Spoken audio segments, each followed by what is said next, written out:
प्यारे बच्चों, मैं सूर्यकांत तिवारी आज आप लोग को क्लास 12 के जीव विज्ञान का प्रथम अध्याय जीवों में जनन के बारे में बताऊंगा। तो बच्चों, आपको पता है सबसे पहले कि चैप्टर का नाम क्या है? जीवों में जनन। जीवों में जनन मतलब reproduction in organism.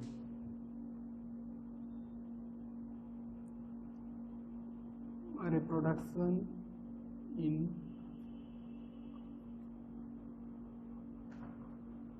Organism. Reproduction in organism मतलब जीवों में जनन कैसे होता है, जनन क्यों होता है। तो हमको ये पता है कि हर प्राणी एक निश्चित जीवन अवधि को पूरा करने के बाद, एक निश्चित समय के बाद वो मर जाता है, उसकी डेथ हो जाती है, और यह जीवन अवधि ही उसका आयु कहलाता है, उसका उम्र कहलाता है। और ये सबसे बड़ी चीज, ये जो उम्र है, जो आयु है, ये व्यक्ति के साइज, आकार पर डिपेंड नहीं करती, उस पर निर्भर नहीं करती। यह नहीं है कि जिसका साइज, जिसका आकार बड़ा है वो अधिक दिनों तक जीवित रहेगा और जिसका आकार छोटा है वो कम दिनों तक जीवित रहेगा। मतलब आयु का संबंध व्यक्ति के शरीर के माप से नहीं होता है। और जैसे कि कौवा और तोता दोनों का आकार लगभग एक जैसा होता है, लेकिन कौवा और तोते की उम्र में बहुत ज्यादा डिफरेंस है। तोता जहां 140 साल तक जिंदा रहता है, वहीं कौवा मात्र 12 साल तक जीवित रहता है। तो ये उम्र का जो डिफरेंस, कछुआ जो कि हमसे आकार में काफी छोटा है, जो लगभग 300 साल से भी अधिक उम्र तक जीवित रहता है, जबकि हमारी आयु लगभग सामान्य रूप से 100 वर्ष मानी जाती है। कुछ एक्सेप्शनल केस में थोड़ी ज्यादा भी होती है। या तो मेरे कहने का मतलब साइज यहाँ कोई मैटर नहीं करता, साइज का यहाँ कोई मतलब नहीं है। तो बच्चों, हम समझेंगे कि जनन होता क्या है। सबसे पहले एक बात हम समझें कि जनन क्या होता है, रिप्रोडक्शन हम किसे कहेंगे, जनन किसे कहेंगे। देखो, बोर्ड में अच्छे स्कोर के लिए ना जितना जरूरी वीडियो लेक्चर है उतना ही जरूरी डीपीपी प्रैक्टिस भी है, क्योंकि डीपीपी में हम लोग 10 क्वेश्चन दिए हुए हैं। देखो, डीपीपी करने के 2 फायदे हैं। पहला फायदा कि तुमको ये पूरा क्लियर हो जाएगा कि वो लेक्चर तुमको पूरा समझ में आया है कि नहीं। और हर डीपीपी में 10 का क्वेश्चन से ना हम लोग एनसीईआरटी के एक्सरसाइज को भी कवर करेंगे। एक और बात तुमको ये ख्याल रखना, जैसे अभी सर पहला लेक्चर पढ़ा रहे हैं, तो जब तुम सेकंड लेक्चर का वीडियो देखना, उससे पहले ऐप से जाके इस लेक्चर का हैंडराइटिंग नोट्स देख लो। इससे फायदा ये होगा कि ये लेक्चर तुम बहुत जल्दी रिवाइज कर पाओगे और सेकंड लेक्चर में समझाएगा सारे कॉन्सेप्ट अच्छे से समझ में आ जाएंगे। ठीक है, क्योंकि ऐप पर हर लेक्चर का हैंडराइटिंग नोट्स भी मिलेगा। ठीक है, थैंक यू। जनन किसे कहेंगे, जनन या रिप्रोडक्शन क्या होता है, या ये जो रिप्रोडक्शन है ये क्या है। तो जनन जीवधारियों का बड़ा ही महत्वपूर्ण गुण होता है, बड़ा ही महत्वपूर्ण लक्षण होता है। तमाम तरह की जीवधारी जन्म लेने के साथ साथ एक निश्चित समय अवधि को पूरा करने के बाद उनका मृत्यु भी होता है, लेकिन उनका अस्तित्व इस धरती पर सदैव बना रहता है। और इस अस्तित्व को कैसे बनाए रखते हैं? क्योंकि वो मरने से पहले वो अपने जैसे संतानों को क्या करते हैं? उत्पन्न करते हैं, जिससे कि उनके जाति का अस्तित्व क्या रहता है? बना रहता है। तो यहाँ पर हमको देखना है कि जनन को अगर हमको परिभाषित करना रहे कि प्रजनन क्या होता है, जनन क्या होता है, तो हम इसे कैसे परिभाषित करेंगे। तो हम लिखते हैं कि प्रजनन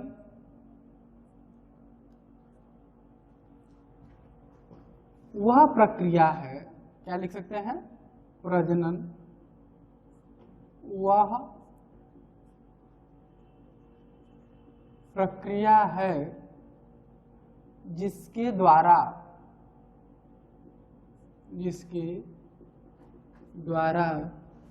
जीव अपने जाति के अस्तित्व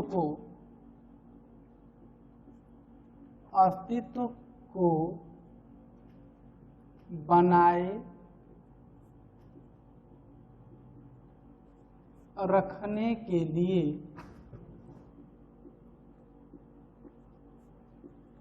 अपने जैसे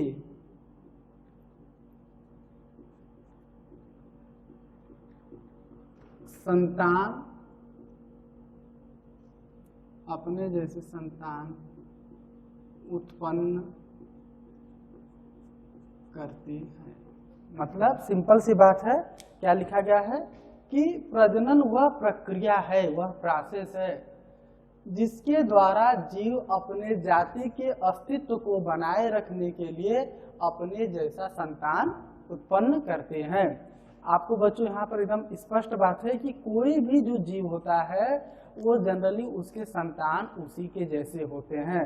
जैसे बिल्ली का बच्चा बड़े होकर बिल्ली बनते हैं, ऐसा नहीं कि बिल्ली के बच्चे बड़े होकर हाथी बनेंगे, नहीं। ये क्या है, जो जैसा हाथी का बच्चा ही बड़ा होकर हाथी बनेगा, भालू का बच्चा भालू, मतलब जो जैसा होता है उसके बच्चे भी क्या है, सेम उसी के तरह होते हैं, बिल्कुल उसी जैसे होते हैं। तो ये जो होते हैं इससे क्या होता है कि जब वो मर भी जाते हैं तो उनके बच्चे बड़े होकर फिर इस प्रक्रिया को शुरू करते हैं, जिससे उनके जाति का अस्तित्व क्या होता है, बना रहता है। किसी जाति का अस्तित्व तब संकट में पड़ जाता है जब उस जाति के सदस्यों का मृत्यु दर जन्म दर से क्या हो जाए, अधिक हो जाए। अगर मृत्यु दर का मतलब मरने वाले जीवों की संख्या जन्म लेने वाले जीवों की संख्या से अगर कम हो जाए तो धीरे धीरे संख्या क्या होती है, उनकी घटने लगती है। तो ये जो प्रजनन है, प्रजनन के मुख्य रूप से दो प्रकार होते हैं जिससे प्रजनन की प्रक्रिया होती है। तो सबसे पहला जो प्रकार है प्रजनन का, जनन के दो टाइप्स होते हैं। इसके दो टाइप हैं, दो प्रकार हैं। एक को कहते हैं अलैंगिक जनन, अलैंगिक,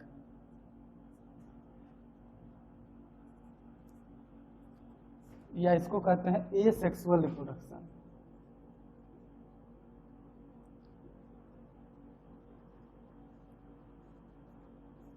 एसेक्सुअल रिप्रोडक्शन। और दूसरा लैंगिक जनन।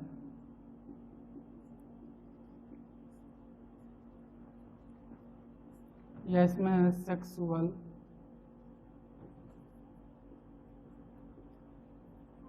रिप्रोडक्शन। एक हो गया आपका अलैंगिक जनन और दूसरा हो गया लैंगिक जनन। तो बच्चों सबसे पहले हम इन दोनों के बीच में थोड़ा सा बेसिक बात जानेंगे अलैंगिक जनन का। तो अलैंगिक जनन जो होता है, सबसे पहली चीज अलैंगिक जनन की कुछ मुख्य विशेषताएं जो होती हैं।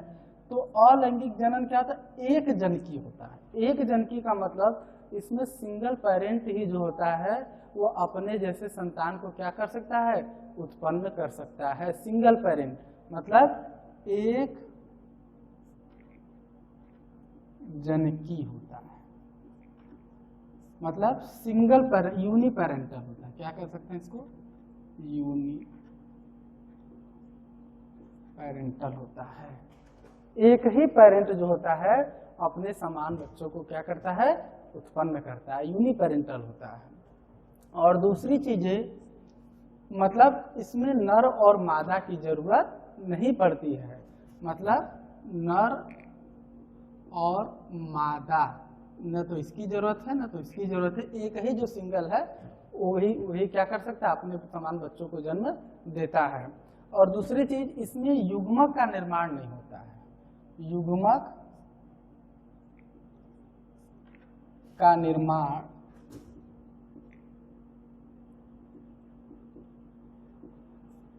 नहीं होता। मतलब इसमें क्या है, गैमेट या युग्मक नहीं बनते हैं। जैसे गैमेट और युग्मक का मतलब शुक्राणु और अंडाणु, ये नहीं बनते हैं। और जब ये नहीं बनते हैं तो इसका मतलब इसमें निषेचन भी नहीं होता है, निषेचन नहीं पाया जाता। निषेचन भी क्या है, इसमें नहीं पाया जाता है। तो एक चीज और, जो अलैंगिक जनन है यह मुख्य रूप से निम्न वर्गीय जीवों में होता है। तो निम्न वर्गीय जीवों में होता है तो, और हम इसको देखेंगे। और यही अलैंगिक जनन निम्न वर्गीय जीवों में भी होता है और उच्च वर्गीय पादपों में जब होता है तो उसको अलैंगिक के बजाय कायिक जनन कहा जाता है, वेजिटेटिव प्रोपोगेशन या वेजिटेटिव रिप्रोडक्शन। जब सूक्ष्म जीवों में होता है तो उसे अलैंगिक जनन कहते हैं, और यही उच्च वर्गीय पादपों में होता है तो उसे कायिक जनन कहते हैं। तो यहाँ पर हमको क्या देखना है कि जो आपका अलैंगिक जनन है, अलैंगिक जनन के कई प्रकार होते हैं, कई मेथड होते हैं। जैसे कुछ प्रकार का मैं यहाँ डिस्कस कर रहा हूँ। सबसे नंबर 1 है द्विखंडन, या इसी को कहा जाता है बाइनरी फिजन। क्या कहा जाता है? बाइनरी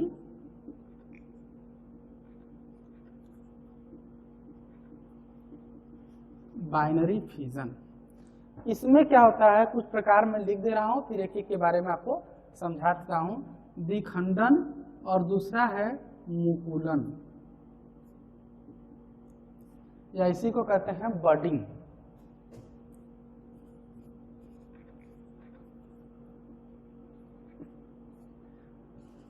तीसरा है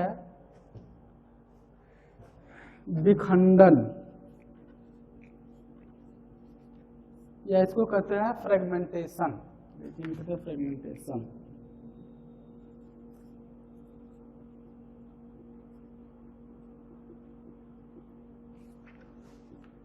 चौथा है बीजाणुओं द्वारा,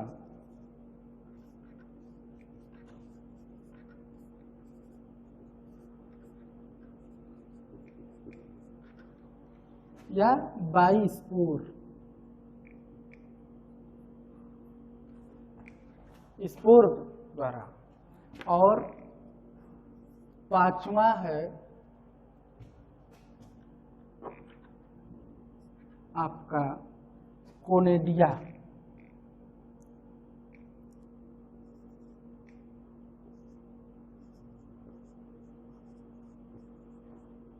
कोनेडिया द्वारा।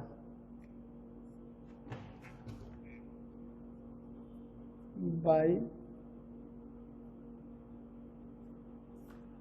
तो देखिए इसके बारे में थोड़ा सा हम जानते हैं, थोड़ा समझते हैं। जैसे विखंडन, तो द्विविखंडन में क्या होता है, जैसे इसमें क्या होता है, एक ही सूक्ष्म जीव जो होता है उसका केंद्रक और कोशिका द्रव्य दो भागों में बंटकर दो जीवों को जन्म देता है। जैसे सपोज करें कि अमीबा है और ये अमीबा का केंद्रक है, तो होता क्या है, और इसमें क्या भरा हुआ है, केंद्रक है, और इसमें भरा हुआ है इसका ये कोशिका द्रव्य, इसमें इसका ये कोशिका द्रव्य भरा हुआ है। तो होता क्या है, जो इसकी ये प्लाज्मा मेम्ब्रेन है ये धंसती है, इन्वेजिनेशन उसमें फॉर्म होता है, ऐसे धंसने लगती है इस तरह का।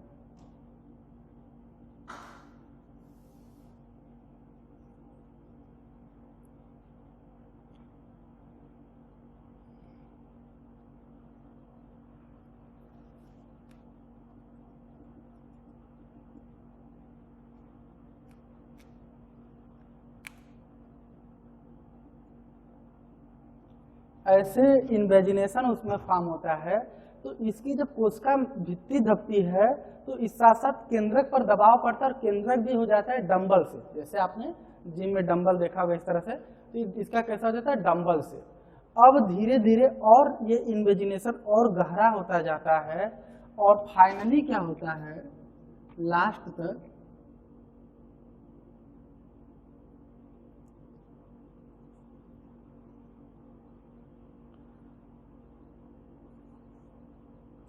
ये बीच में नाम मात्र का ही केंद्रक रह जाता है, और न्यूक्लियर मटेरियल दोनों साइड बहुत ज्यादा हो जाते हैं, और बीच में खाली नाम मात्र का ये जुड़ाव रह जाता है।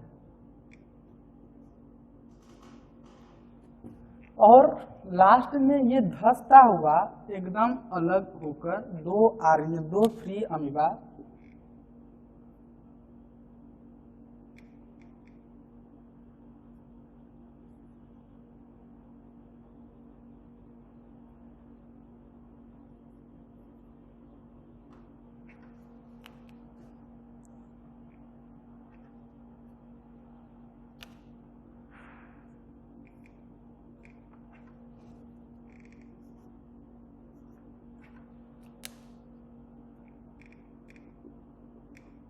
तो यहाँ पर आप देख रहे हैं एक अमीबा है, इसका कोशिका द्रव्य और केंद्रक दोनों क्या हो रहे हैं, बराबर विभाजित होकर दो छोटे छोटे क्या हैं, अमीबा बना रहे हैं। तो एक अमीबा से 2 अमीबा बन गया। मतलब यहाँ पर जब किसी जीव से एक जीव से 2 जीव उत्पन्न होते हैं तो इसी प्रक्रिया को क्या कहते हैं? द्विविखंडन कहते हैं। क्या कहते हैं? द्विविखंडन। बच्चों यहीं पर एक होता है बहुविखंडन। यहाँ पर मैं लिख दे रहा हूँ, एक इसका ये द्विखंडन हो गया, इसी का एक दूसरा रूप है बहुविखंडन। बहुविखंडन को कहा जाता है मल्टीपल फिजन। यहाँ पर इसको कहा जाता है मल्टीपल फिजन। मल्टीपल फिजन में क्या होता है, देखो बच्चों यहाँ पर कि जैसे विपरीत कंडीशन आने पर, प्रतिकूल अवस्था आने पर, जैसे कुछ विशेष तरह के शैवाल या कुछ विशेष तरह के बैक्टीरिया हैं, तो इनके चारों तरफ क्या होता है, जैसे ये हैं तो इनके चारों तरफ एक मोटी कवरिंग डेवलप होती है, एक थोड़ा सा मोटी लेयर बन जाती है। इनके चारों तरफ क्या होते हैं? एक मोटी लेयर बन जाती है।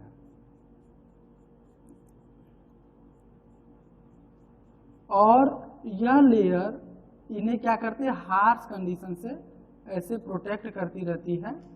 और इनमें जो केंद्रक होता है यह कई बार विभाजित होकर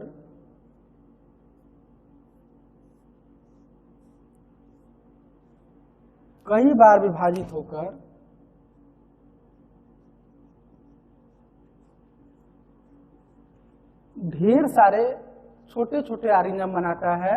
और जब बाद में ये वाल्व रैप्चर होती है, फटती है, तो क्या होता है?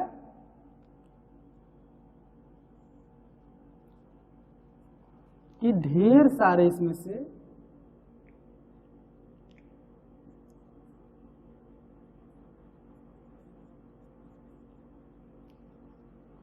ऑर्गेनिज्म जो है रिलीज हो जाते हैं। तो यहाँ पर एक ही ऑर्गेनिज्म डिवाइड होकर कितने बना लिया? ढेर सारा बना लिया। तो इसको हम कहते हैं बहुविखंडन। अब नेक्स्ट बच्चों देखो मुकुलन है। तो मुकुलन में क्या होता है? जनरली ईस्ट में पाया जाता है। आप देखेंगे ईस्ट में क्या होता है कि यहाँ पर जैसे कोई ये ईस्ट है, ये ईस्ट की कोई सेल है, इसका केंद्रक है, तो इसके आपको पता है बच्चों कि ईस्ट के ऊपर छोटे छोटे उभार पाए जाते हैं। और उस उभार पर क्या होता है? जो छोटे छोटे उभार होते हैं उस पर बड लगे होते हैं। बड, उसमें न्यूक्लियस भी होता है। ये छोटे छोटे ये जो उभार इस पर पाए जा रहे हैं, यहाँ पर आप देख रहे हैं, ये जो छोटा उभार पाया जा रहा है, ये उभार अगर किसी तरह से मेन प्लांट बॉडी जैसे मुख्य पादप या मुख्य जीव से अलग हो गया मुख्य जीव से ये अलग हो गया, डिटेच हो गया, तो ये अलग होने के बाद ये गिरकर नष्ट नहीं होता है, अपितु ये क्या होगा? ये जर्मिनेट करने लगता है और जर्मिनेट कर कर एक नए ईस्ट को जन्म देता है। तो यहाँ पर क्या हुआ? इसको हम कहते हैं बड। इस स्ट्रक्चर कहते हैं बड। और इस बड से एक नया ऑर्गेनिज्म बन रहा है। तो इस फिनोमेना को कहते हैं, इस मैकेनिज्म को कहते हैं बडिंग। क्या कहते हैं? बडिंग। मतलब एक कलिका से एक नया कलिका बन रहा है, तो इसको हम क्या कहेंगे? बडिंग कहेंगे। और तीसरा देख रहे हैं बच्चों, लिखा है विखंडन। तो विखंडन क्या होता है, थोड़ा इसको भी जान लिया जाए। तो विखंडन में क्या होता है? यहाँ पर तीसरा वाला जो विखंडन, विखंडन में हम क्या देख रहे हैं कि जैसे अगर कोई, ये जनरली सूत्रनुमा शैवालों में पाया जाता है, जैसे स्पायरोगायरा, एक शैवाल होता है स्पायरोगायरा, यूलेथ्रिक्स, ये सब शैवाल जो होते हैं इनकी बॉडी सूत्रनुमा मतलब फिलामेंटस होती है, ऐसा बॉडी होता है, इस तरह से इनकी बॉडी होती है, इस तरह से, और इसी में इनका जीव द्रव्य से भरा रहता है। तो अगर ये किसी कारण से, मान लीजिए चाहे किसी यांत्रिक कारण से या किसी भी मैकेनिज्म से, अगर ये 2 या 3 भागों में से टूट जाए, तो टूटा हुआ जो भाग है ये नष्ट नहीं होता है। ये टूटा हुआ भाग आगे जाकर जो होता है 3 अलग अलग ये बना लेगा, क्या? स्पायरोगायरा। तो ये क्या हुआ, मतलब विखंडन, उनके टूटने से एक ऑर्गेनिज्म था सूत्रनुमा, वह टूटकर जितने खंडों में टूटा उतने क्या है नए ऑर्गेनिज्म बन गए। तो इस मैकेनिज्म, इस प्रक्रिया को क्या कहते हैं, विखंडन। अगला है बेटा बीजाणुओं द्वारा बाई स्पोर। तो जैसे आप देखेंगे कुछ शैवालों में विशेष तरह के बीजाणु बनते हैं, कुछ कवकों में बनते हैं। आपने राइजोपस देखा होगा, जिसे कि ब्रेड मोल्ड भी कहा जाता है। रोटी, डबल रोटी जो फफूंद, अचारों पर फफूंद पड़ जाता है, रोटी काली हो जाती है, तो राइजोपस जो होता है कवक होता है। तो इसमें क्या होता है आप देखेंगे तो इस तरह से इनकी ऐसे लंबी जो होता है इनको, इसको कहते हैं स्पोरेंजियोफोर, मतलब बीजाणुधानी धर, जिस पर बीजाणुधानी लगी रहती है।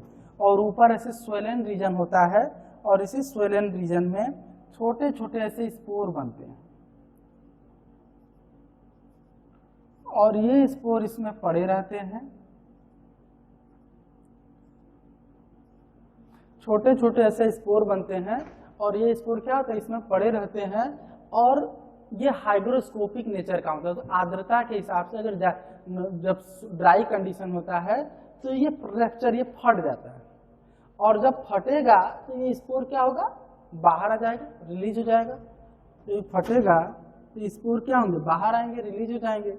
और जब ये स्पोर रिलीज होगा और जैसे ये सॉइल पर लैंड करेगा, जमीन पर गिरेगा, ये अनुकूल परिस्थिति आने पर सही आर्द्रता और नमी और टेम्परेचर, तापमान, इन सब की अनुकूल परिस्थिति में ये जर्मिनेट, मतलब जमने लगता है, उगने लगता है।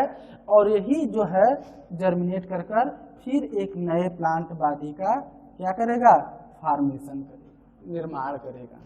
तो यहाँ पर बीजाणुओं द्वारा जो जनन हुआ तो इसको हम कहेंगे बीजाणु जनन। और ये बीजाणु बच्चों दो तरह के हो सकते हैं।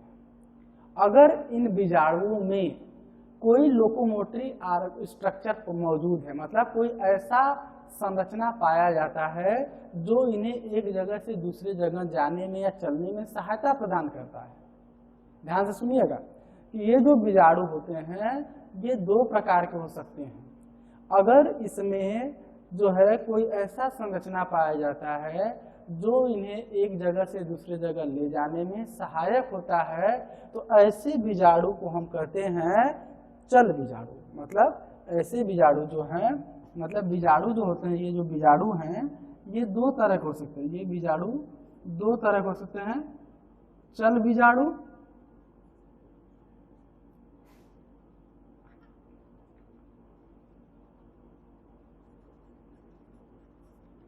इसको कहते हैं जू स्पोर,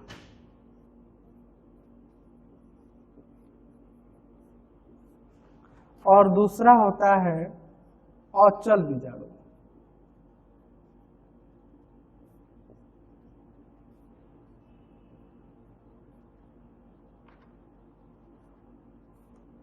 या ए प्लेनोस्पोर इसको कहते हैं।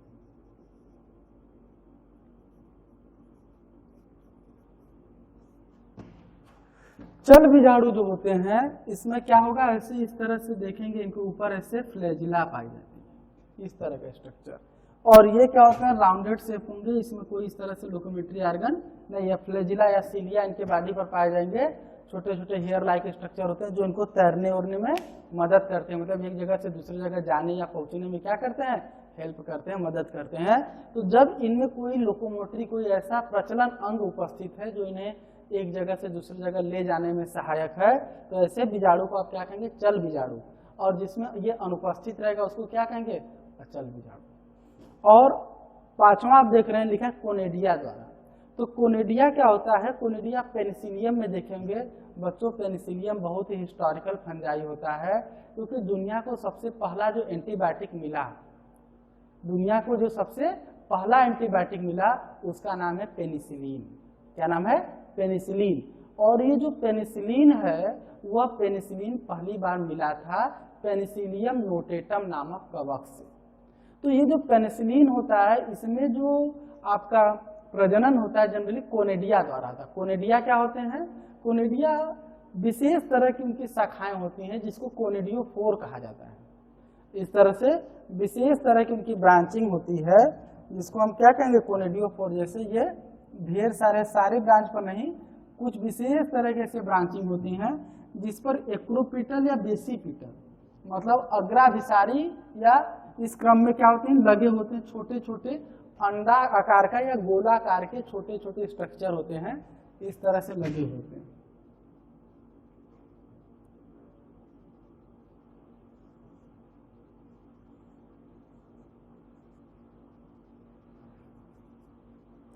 या इस तरह से लगे रहते हैं।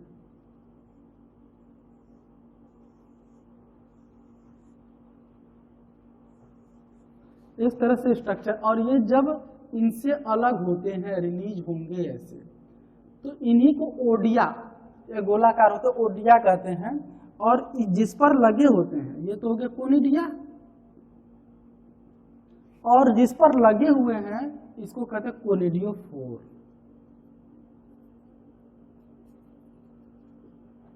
कोनिडियोफोर। और ये जब अलग होगा तो ये अनुकूल परिस्थिति आने पर, जमीन पर जब लैंड करेगा तो अनुकूल परिस्थिति आने पर इसी से एक नया प्लांट जो होता है जर्मिनेट होता है, इसको कहते हैं कोनिडिया द्वारा। इसके अलावा भी अलैंगिक जनन की कई विधियां होती हैं, जैसे एक बहुत महत्वपूर्ण विधि है जिसे कहते हैं रीजनरेशन, या हिंदी में इसी को कहा जाता है पुनरुद्ध भवन। क्या कहा जाता है, पुनरुद्ध भवन। तो यहाँ पर एक छठवां हम तरीका देख लेते हैं। जो छठा टाइप होता है इसको कहते हैं पुनरुद्ध भवन।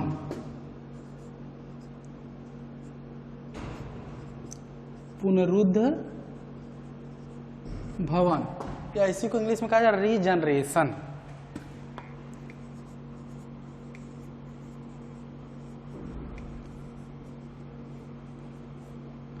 तो रीजनरेशन, तो बच्चों आज यहाँ आप समझेंगे पुनरुद्ध भवन होता क्या है।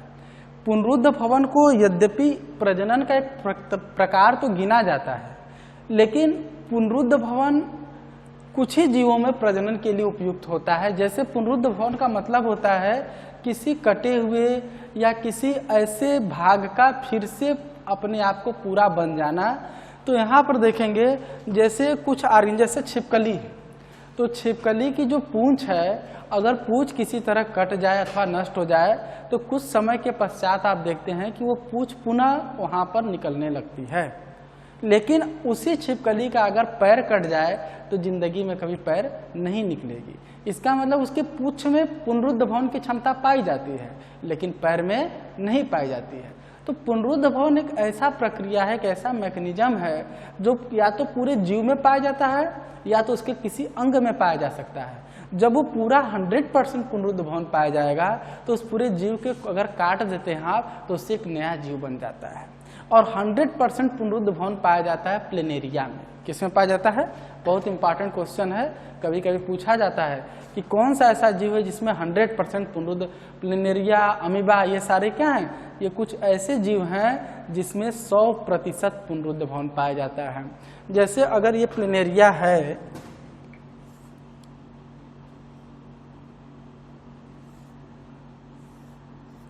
ये अगर एक प्लेनेरिया है तो इसे अगर आप 2-3 भागों में से काट देंगे, ऐसे इस तरह से काट देते हैं तो ये 2-3 प्लेनेरिया बन जाएगा। मतलब बाद में इससे 3 प्लेनेरिया बन जाएंगे।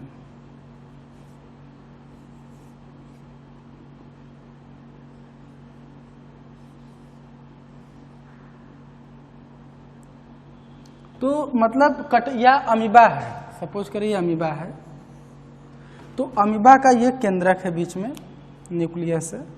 तो इस अमीबा को अगर आप 3-4 भागों में से काट रहे हैं, काटते समय ये ध्यान देना है कि कटे हुए भाग में न्यूक्लियस या मतलब केंद्रक का कुछ अंश होना चाहिए। तो अगर उसे कटे हुए भाग में केंद्रक का अंश है तो ये 4 भागों में आपने काटा है तो ये वृद्धि और विकास कर कर बाद में फाइनली जो है आपका 4 अमीबा बना लेगा। तो यहाँ पर आप देख रहे हैं कि एक ऑर्गेनिज्म को आपने काटा तो काटने से जितने उसके टुकड़े थे उन सारे टुकड़ों ने एक नए ऑर्गेनिज्म को जन्म दिया। तो ऐसी प्रक्रिया, ऐसे मैकेनिज्म को हम क्या कहते हैं, पुनरुद्ध भवन। तो बच्चों पहले जो बताए हैं उसको एक बार थोड़ा सा साथ में देख लेते हैं कि प्रजनन क्या है, जनन प्रजनन को कैसे डिफाइन करेंगे, तो या जनन को, तो प्रजनन वह प्रक्रिया है, प्रजनन को ही जनन कहा जाता है, अलग चीज नहीं है। वह प्रक्रिया है जिसके द्वारा जीव अपने जाति के अस्तित्व को बनाए रखने के लिए अपने जैसे संतान उत्पन्न करते हैं। मतलब अपने जैसे संतान को उत्पन्न करने की प्रक्रिया ही क्या कहलाती है, प्रजनन कहलाती है। यह दो प्रकार का होता है, अलैंगिक और लैंगिक। अभी हम लोग अलैंगिक देखे हैं, लैंगिक के बारे में हमने कोई चर्चा नहीं किया है, अभी करेंगे उसको। तो अलैंगिक जनन की कुछ क्या विशेषताएं होती हैं कि यह एक जनकी होता है। एक जनकी का मतलब सिंगल पेरेंटल या यूनिपेरेंटल, इसमें किसी नर और मादा की रिक्वायरमेंट या आवश्यकता नहीं होती है। एक सिंगल पेरेंट ही काफ़ी होता है, कैपेबल होता है, योग्य होता है कि वो अपने जैसे संतान को क्या कर सके, उत्पन्न कर सके। और इसमें युग्मक का निर्माण नहीं होता है, मतलब युग्मक का मतलब शुक्राणु और अंडाणु इन इस तरह की कोई संरचना इसमें नहीं बनती है। तो बच्चों यहाँ एक बात और क्लियर है कि इस तरह के जीवों में क्या है, आपका अर्धसूत्री विभाजन नहीं पाया जाएगा, क्योंकि अर्धसूत्री विभाजन या जो मियोसिस होता है वो कहाँ पाया जाता है, जिसमें लैंगिक जनन होता है, क्योंकि उसका मुख्य कार्य क्या होता है, युग्मक का निर्माण, अंडाणु अथवा शुक्राणु का निर्माण करना। क्यों ऐसा होता है, क्योंकि अर्धसूत्री विभाजन से जो कोशिकाएं बनती हैं उसमें गुणसूत्रों की संख्या मार्त कोशिका का ठीक आधा होता है। तो जब मार्त कोशिका का ठीक आधा होगा, जैसे हम लोग में गुणसूत्रों की संख्या मान लीजिए 46 होती है, तो जो शुक्राणु और अंडाणु जिनके मिलने से निषेचन के बाद एक जाइगोट बनता है और वही विभाजन कर हम लोग का बॉडी डेवलप होता है। तो जो शुक्राणु होता है उसमें 23 होगा, मतलब हम लोग में 46 है तो उसमें ठीक आधा 23 होगा, और 23 अंडाणु में होगा। और जब दोनों फ्यूज करेंगे तो 23 + 23 कितना, मतलब 23 + 23 क्या हो जाएगा, 46 या 46 हो जाएगा। तो वो जो अर्धसूत्री विभाजन होता है वो केवल उन्हीं जीवों में पाया जाएगा जिसमें आपका क्या होगा, लैंगिक जनन होगा, ध्यान दीजिएगा। और इसमें मतलब अर्धसूत्री विभाजन नहीं पाई जाती। और जब युग्मक के निर्माण की प्रक्रिया को, दो युग्मकों के आपसी संयोजन को ही निषेचन कहते हैं। तो जब युग्मक बन ही नहीं रहा है तो निषेचन भी क्या है, नहीं होता है। इसके कुछ टाइप यहाँ कुछ प्रकार लिखे गए हैं, जैसे द्विखंडन द्वारा, बहुविखंडन द्वारा, मुकुलन द्वारा, विखंडन द्वारा और बीजाणुओं द्वारा, कोनेडिया द्वारा, पुनरुद्ध भवन। द्विखंडन में आपने देखा अमीबा में कि एक जीव से ही दो जीव बन जा रहे थे विखंडित होकर, और बहुविखंडन में आपने देखा एक ही से ढेर सारे बन जा रहे थे, दो से ज्यादा बन रहे थे। और विखंडन में आपने क्या देखा कि कोई सूत्रनुमा पतला धागे नुमा है ऑर्गेनिज्म, और वो टूट कर कई जो है ऑर्गेनिज्म में डेवलप हो जा रहा है। और स्पोर या बीजाणुओं द्वारा आपने क्या देखा कि जो स्पोर, जो बीजाणु हैं वो क्या है, वो जो है कि विशेष तरह की संरचना में बनते हैं जिनका नाम है जो है स्पोरेंजियम या बीजाणु धानीधर। और ये जब इसमें से अलग होते हैं तो नमी और अनुकूल परिस्थिति पाकर उसमें से जर्मिनेट होकर क्या होते हैं, एक नए जीव को बनाते हैं। और कोनेडिया द्वारा, तो कोनेडिया आपने देखा गोल गोल छोटे छोटे स्ट्रक्चर जो कवकों में होता है, जैसे पेनिसिलिन का आपने उदाहरण दिया। फिर पुनरुद्ध भवन आपने देखा कि ऐसे जीव जिसमें क्या है कि पूरा का पूरा 100% रीजनरेशन की प्रॉपर्टी पाई जाती है, पुनरुद्ध भवन की क्षमता पाई जाती है। तो उसको जब दो भागों में काट भी दिया जाता है तो कटे हुए भाग, जितने भी कटे हुए भाग हैं, बस शर्त यह है कि उसमें केंद्रक का कुछ अंश होना चाहिए। तो वो क्या होता है बच्चों कि वो एक नए जीव के रूप में डेवलप कर जाता है। तो ये अलैंगिक जनन के कुछ प्रकार हैं। और पौधों में जब यही अलैंगिक जनन की प्रक्रिया होती है तो उसी को हम क्या कहते हैं, कायिक जनन। तो कायिक जनन कैसे होता है इसको थोड़ा सा आज हम लोग देखेंगे या डिस्कस करेंगे। तो बच्चों देखो यहाँ पर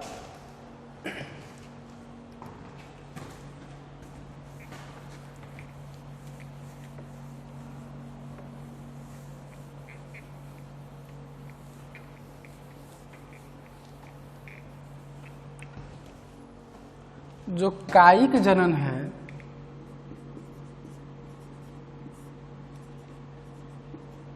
या इसी को हम कहते हैं वेजिटेटिव रिप्रोडक्शन या प्रोपोगेशन भी कहा जाता है।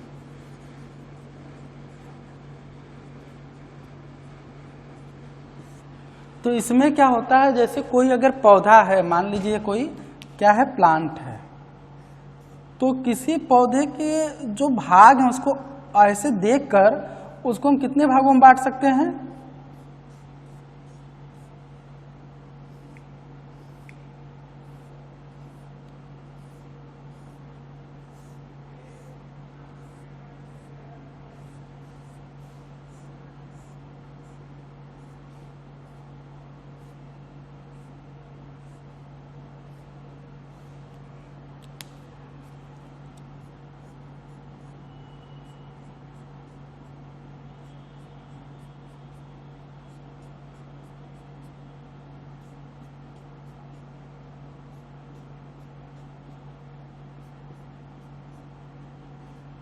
देखिए बच्चों, जैसे कोई पौधा है तो इसको अगर आपको बांटना हो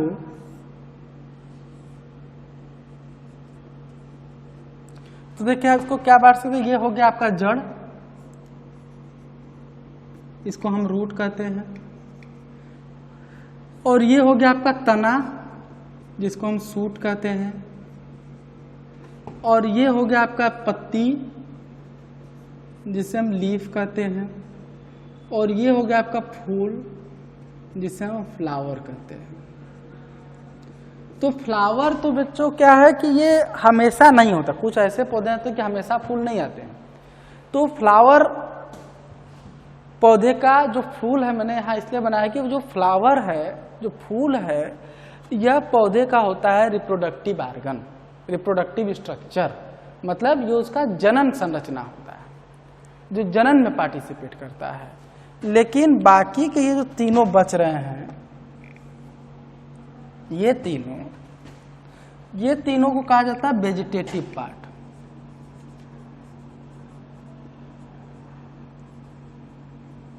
या कायिक भाग, कायिक भाग, ये इसका रिप्रोडक्टिव पार्ट हो गया।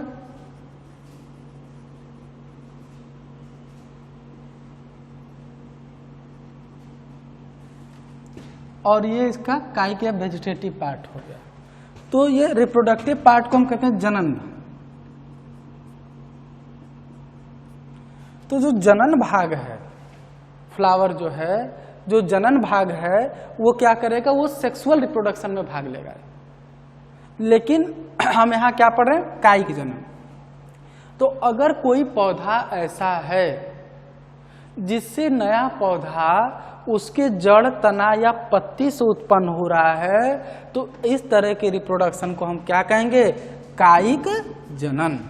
मतलब जब एक पौधे से दूसरे पौधे का निर्माण उस पौधे के जड़, तना और पत्ती से हो, फूल का उसमें कोई रोल नहीं है, तो उसको हम क्या कहेंगे, कायिक जनन। जैसे नंबर 1 हम देखते हैं बच्चों, तने द्वारा, तने द्वारा मतलब बाई सूट, तने द्वारा कैसे होता है, अगर इसको हम देख रहे हैं तो देखिए बच्चों, कुछ पौधे को आपने देखा होगा, जैसे आलू, नंबर 1 आलू। तो जो आलू होता है, आलू का क्या होता है, आलू जो होता है ये अंडरग्राउंड भूमिगत तना होता है। और जो भूमिगत तना होता है आलू, तो आलू में भोजन का संचय होता है और उस पर छोटे छोटे बड पाए जाते हैं, कलिकाएं पाई जाती हैं, जिसे आँख कहते हैं आलू का आँख है। तो वही जो होता है, उसी आँख वाले रीजन से, उसी आँख वाले क्षेत्र से आप देखेंगे कि अनुकूल परिस्थिति आने पर आलू से जमकर एक नया पौधा निकलने लगता है। तो ये तने द्वारा जनन हुआ। या अदरक, अदरक जिसे राइजोम कहते हैं, तो अदरक में भी क्या है, अदरक में भी वो भी तना है और उसमें भी छोटे छोटे बड पाए जाते हैं और वहां से भी बाद में क्या होता है, जनन होता है। प्याज है, प्याज में भी क्या होता है, तना द्वारा ही जनन होता है। तो जब हम, ये आपको पता होना चाहिए कि जब जड़, तना और पत्ती से जनन होगा तो वो कायिक जनन है। तो तने द्वारा जनन हो रहा है आलू में, प्याज में, अदरक में, तो ये सब क्या है, कायिक जनन का प्रकार है। ठीक है। और आप देखेंगे कि तने में भी कई तरीके से होता है।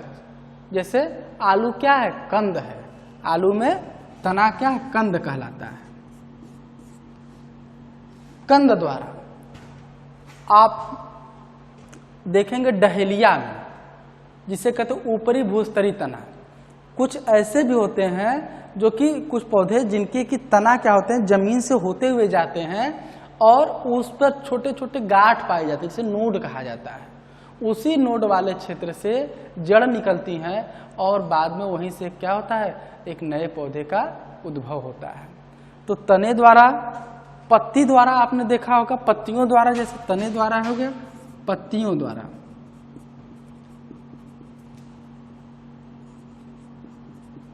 बाई लीफ, पत्ती द्वारा।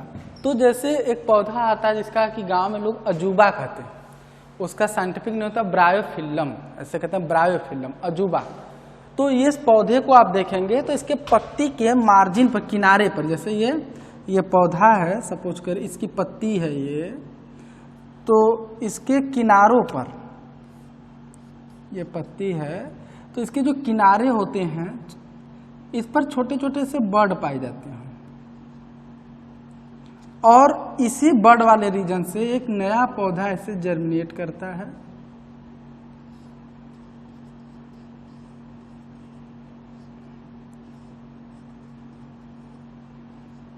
और इन पत्तियों में भोजन संचय होता है। और जब ये पत्ती क्या होती है, मुख्य पादप से अलग होकर जमीन पर जाती हैं, तो जड़ें नीचे की तरफ चली जाती हैं और एक नया पौधा उद्भव होता है। ऐसा आपको देखने में मिलेगा कहाँ, ब्रायोफिल्लम में। तो पत्तियों द्वारा भी जनन होता है और आपका जड़ द्वारा जनन जो होता है, जड़ द्वारा बहुत सारे पौधों में जड़ों द्वारा भी जनन होता है। जैसे उदाहरण स्वरूप आपने देखा होगा कि कुछ पौधों की जड़ें भी एक नए पौधे को अपस्थानिक जड़ निकलती हैं और वह अपस्थानिक जड़ क्या होता है, एक सतावर में क्या होता है, इसमें भी अपस्थानिक जड़ें निकलकर क्या होती है, एक नए पौधे को जन्म देती हैं। तो बच्चों एक चीज पहले हमको नंबर 1 पर यह जान लेना चाहिए कि जो कायिक जनन होता है, कायिक जनन का ये तो हमने तरीका जो पढ़ा, ये 2 तरह का हो सकता है। एक होता है कृत्रिम कायिक जनन, कृत्रिम कायिक जनन होता है, कृत्रिम कायिक जनन, इसको कहते हैं आर्टिफिशियल वेजिटेटिव रिप्रोडक्शन या मैन मेडेड।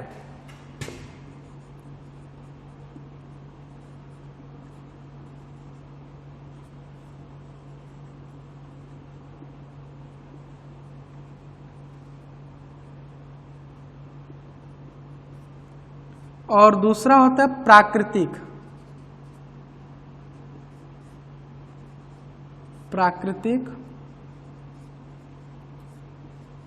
कायिक जनन, या इसको कहते हैं नेचुरल